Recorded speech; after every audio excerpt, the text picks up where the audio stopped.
ആലപ്പുഴ ജില്ലയിലെ എക്സൈസ് കേസുകൾ വർദ്ധിപ്പിക്കണമെന്ന് ആവശ്യപ്പെടുന്ന എക്സൈസ് ഡെപ്യൂട്ടി കമ്മീഷണർ ജയരാജിന്റെ ശബ്ദ സംഭാഷണം പുറത്ത്. കേസുകളുടെ എണ്ണം കുറയുന്നത് ഉദ്യോഗസ്ഥരുടെ കഴിവുകേട് മൂലമാണ് എന്നാണ് കമ്മീഷണർ പറയുന്നത്. കൂടുതൽ കേസ് വർദ്ധിപ്പിക്കണമെന്നാണ് ഡെപ്യൂട്ടി കമ്മീഷണറുടെ ആവശ്യം. ശബ്ദ സംഭാഷണം ജനം ടിവിക്ക് ലഭിച്ചു. ജനം ബ്രേക്കിംഗ്. കേസുകളുടെ എണ്ണം കൂട്ടണമെന്നാവശ്യപ്പെട്ട് ഉദ്യോഗസ്ഥർക്കുമേൽ സമ്മർദ്ദം ചെലുത്തുന്ന ആലപ്പുഴ എക്സൈസ് കമ്മീഷണറുടെ ശബ്ദ സന്ദേശമാണിത്. കഴിഞ്ഞ കുറേ ദിവസമായിട്ട് വളരെ മോശമാണ്, വളരെ മോശം. എന്താണെന്ന് എനിക്കറിയില്ല. ഇനി അത് ഈ ട്രാൻസ്ഫറൊക്കെ വന്നിരിക്കുന്നതുകൊണ്ട് ആവശ്യമില്ലാത്ത പണിക്കൊന്നും പോണ്ടെന്നുള്ള ചിലരുടെ മനോഭാവം അതാണെന്ന് തോന്നുന്നു പ്രകടമായി കാണുന്നത്. വളരെ മോശമായിരിക്കുക, വളരെ മോശം. ചില റേഞ്ചുകൾ ഉണ്ടോയെന്ന് തന്നെ സംശയമാണ്. മറ്റ് ജില്ലകളിലൊക്കെ ഈ സിന്തറ്റിക് ഡ്രഗ്സിൻ്റെ കാര്യത്തിൽ ഒക്കെ മറ്റ് ജില്ലകളിലൊക്കെ നല്ല സീഷേഴ്സ് ഉണ്ട്. വാഷിന്റെ കാര്യത്തിൽ ഇതിപ്പോ ഒന്നുമില്ലാത്തൊരു അവസ്ഥയിലേക്ക് കൊണ്ട് നിൽക്കുക. ഇതാണ് കഴിഞ്ഞ ദിവസം എക്സൈസിന്റെ പ്രധാന വാട്സാപ്പ് ഗ്രൂപ്പിൽ ഡെപ്യൂട്ടി എക്സൈസ് മേധാവി ജയരാജ് നൽകിയ സന്ദേശം. സന്ദേശത്തിലുടനീളം എക്സൈസ് കേസുകൾ വർദ്ധിപ്പിക്കണമെന്നതാണ് ആവശ്യം. ഇതിലൂടെ കൂടുതൽ സമ്മർദ്ദം ഉദ്യോഗസ്ഥർക്കിടയിൽ അടിച്ചേൽപ്പിക്കുകയാണ് എന്നതാണ് വസ്തുത. രാസലഹരി പോലുള്ള കേസുകൾ കൂടുതൽ റിപ്പോർട്ട് ചെയ്യണമെന്നതാണ് ആവശ്യം. സന്ദേശം എല്ലാ എക്സൈസ് വാട്സാപ്പ് ഗ്രൂപ്പുകളിലേക്ക് വ്യാപിപ്പിക്കണമെന്നും ശബ്ദ സന്ദേശത്തിൽ പറയുന്നു. പുതുവർഷം എത്തുന്നതോടനുബന്ധിച്ച് മറ്റു ജില്ലകളെ അപേക്ഷിച്ച് ജില്ലയിൽ കേസുകൾ കുറയുന്നത് തങ്ങൾക്ക് നാണക്കേടാണെന്നും സന്ദേശത്തിൽ വ്യക്തമാക്കുന്നുണ്ട്. അവസാനം ഡെപ്യൂട്ടി കമ്മീഷണറുടെ ഭീഷണി സന്ദേശം ഇങ്ങനെ: ഇൻസ്പെക്ടേഴ്സും സിഐമാരും അതൊന്ന് പ്രതികരിക്കണം. എന്താണ് കാര്യം? What is the reason? ഇത്രയും മോശമായ ഒരു പ്രകടനത്തിലേക്ക് പോകേണ്ട കാരണം എന്താന്ന് പറയണം. ഇല്ലെങ്കിൽ തയ്യാറായി നിന്ന് നല്ല ഒന്നാന്തരം മെമ്മോ വരുന്നുണ്ട്, അത് റിപ്പോർട്ട് ചെയ്യേണ്ടിയും വരും. വർക്ക് ചെയ്യാൻ വയ്യെങ്കിൽ അത് പറയുക. വിനീഷ്, ജനം, തിരുവനന്തപുരം. വിനീഷ് ചേരുന്നു. വിനീഷ്, ആലപ്പുഴ ജില്ലയിൽ എക്സൈസ് കേസുകൾ വർദ്ധിപ്പിക്കണമെന്നുള്ള ശബ്ദ സന്ദേശമാണ് വരുന്നത്. നമ്മൾ ആലപ്പുഴ ജില്ലയിലെ എക്സൈസ് വാർത്തകളിൽ ഇപ്പോൾ ഏറ്റവും കൂടുതൽ വിവാദമായത് കഴിഞ്ഞ ദിവസം MLA മകൻ കഞ്ചാവുമായി പിടിയിലായി എന്നുള്ളതാണ്. അവിടെ പരിശോധന കുറവാണ് എന്ന് എക്സൈസ് കമ്മീഷണർക്ക് തന്നെ അറിയാം. ചെറിയ നിലയിൽ പരിശോധന നടത്തിയപ്പോൾ പോലും ഇത്തരത്തിലുള്ള പ്രധാനപ്പെട്ട നേതാക്കളുടെ മക്കളൊക്കെ പിടിയിലാവുന്നു. ഈ ആലപ്പുഴ ജില്ലയിൽ എന്താണ്, എക്സൈസ് പരിശോധന വളരെ കുറവാണോ? ഇത്തരത്തിലൊരു നിർദ്ദേശം കമ്മീഷൻ നൽകാനുള്ളൊരു സാഹചര്യം എന്താണ് വിനീഷ്?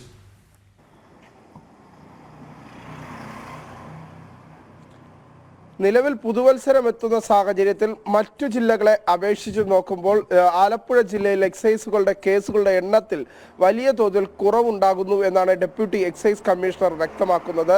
അദ്ദേഹം പറയുന്നത് ഇത്തരത്തിലാണ്: കേസുകളുടെ എണ്ണം ഉടനെ തന്നെ കൂട്ടണം. അത് ഏത് തരത്തിലായാലും കുഴപ്പമില്ല. കേസുകളുടെ എണ്ണത്തിൽ വർധനവുണ്ടായാലേ തൻ്റെ കൃത്യമായ ഒരു ഇമേജ് പുറം ലോകത്തേക്ക് അറിയുള്ളൂ. പ്രത്യേകിച്ച് മറ്റു ജില്ലകളെ അപേക്ഷിച്ച് നോക്കുമ്പോൾ അത് കുറവാകുന്നത് ഡെപ്യൂട്ടി കമ്മീഷണർക്ക് നാണക്കേടാണ്. സർക്കാർ തലത്തിൽ തങ്ങൾ ഇത്ര കേസുകൾ പിടിച്ചിട്ടുണ്ട് എന്ന് അറിയിക്കാനായിട്ട്, അല്ലെങ്കിൽ അതിനെ പെരുപ്പി കാണിക്കാനായിട്ടുള്ള ഒരു ശ്രമം ആലപ്പുഴ ഡെപ്യൂട്ടി കമ്മീഷണറുടെ ഭാഗത്തുനിന്ന് ഉണ്ടാകുന്നു എന്നതാണ് വസ്തുത. അതിന്റെ ഭാഗമായാണ് എക്സൈസിന്റെ തന്നെ പ്രധാന വാട്സാപ്പ് ഗ്രൂപ്പുകളിൽ ഇത്തരത്തിലുള്ള സന്ദേശം നൽകിയിരിക്കുന്നത്. പ്രധാന ഉദ്യോഗസ്ഥർക്കാണ് ഈ സന്ദേശങ്ങൾ കൈമാറിയിരിക്കുന്നത്. അതിനൊപ്പം തന്നെ ഈ സന്ദേശം മറ്റു ഗ്രൂപ്പുകളിലേക്കും അയക്കണം, എക്സൈസിന്റെ ഗ്രൂപ്പുകളിലേക്ക് അയക്കണം എന്ന നിർദ്ദേശമാണ് അദ്ദേഹം വ്യക്തമാക്കുന്നത്. ഒപ്പം തന്നെ കൂടുതൽ സമ്മർദ്ദം, ഏത് തരത്തിലായിരുന്നാലും കേസുകൾ കൂട്ടാനുള്ള നിലപാട് സ്വീകരിക്കണം. അത് ഏത് തരത്തിലായിരുന്നാലും കേസുകൾ രജിസ്റ്റർ ചെയ്യണം. അങ്ങനെ കേസുകളുടെ എണ്ണം കൂട്ടണം എന്നാണ് എക്സൈസിന്റെ ഡെപ്യൂട്ടി കമ്മീഷണർ വ്യക്തമാക്കുന്നത്.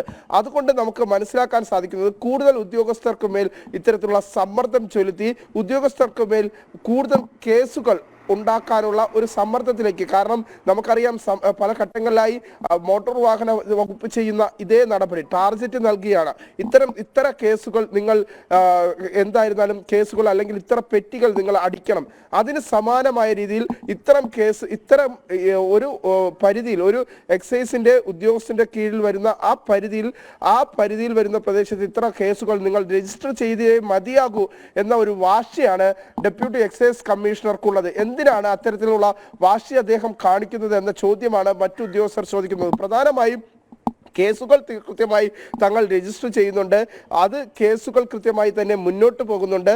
അത് ഈ എക്സൈസ് ഡെപ്യൂട്ടി കമ്മീഷണറുടെ ഒരു നിലപാട് എന്ന് പറയുന്നത് കൂടുതൽ കേസുകൾ പെരുക്കി കാണിച്ചുകൊണ്ട് ഇത്രയും കേസുകൾ തങ്ങൾ രജിസ്റ്റർ ചെയ്തു എന്ന് സർക്കാർ തലത്തിലേക്ക് എത്തിക്കാനുള്ള ശ്രമമാണ് ഡെപ്യൂട്ടി എക്സൈസ് കമ്മീഷണറുടെ ഭാഗത്തുനിന്ന് ഉണ്ടാകുന്നത് എന്നാണ് ഉദ്യോഗസ്ഥർ ആക്ഷേപം ഉന്നയിക്കുന്നത്. അതിനുശേഷം ഏറ്റവും അവസാനം അദ്ദേഹം പറയുന്നത് ഇത്ര കേസുകൾ നിങ്ങൾ റിപ്പോർട്ട് ചെയ്തില്ലെങ്കിൽ നിങ്ങൾക്കെതിരെ വലിയൊരു മെമ്മോ വരുന്നുണ്ട്, അത് ഞാൻ വഴിയെ തന്നേക്കാം എന്ന തരത്തിലുള്ള ഒരു ഭീഷണി സന്ദേശവും അദ്ദേഹം അവസാനം ഈ ശബ്ദ സന്ദേശം വാട്സാപ്പിലൂടെ അയക്കുന്നതിന് ശേഷം അവസാനം പറഞ്ഞു വെക്കുന്നു. ആലപ്പുഴ ജില്ലയിൽ എക്സൈസ് കേസുകളുടെ എണ്ണം കുറയുന്നു. അതിന്റെ അടിസ്ഥാനത്തിലാണ് ഡെപ്യൂട്ടി കമ്മീഷണർ ഇത്തരത്തിലുള്ള ഒരു ഭീഷണിയുടെ സ്വരം തന്നെ ഉണ്ട് എന്ന് പറയാം അല്ലേ? ആ വാട്സപ്പ് സന്ദേശത്തിൽ കേസുകളുടെ എണ്ണം വർദ്ധിപ്പിക്കണം എന്നുള്ള നിലയിലാണ് കമ്മീഷണറുടെ നിർദ്ദേശം. വിവരങ്ങൾ നൽകുകയായിരുന്നു വിനീഷ്.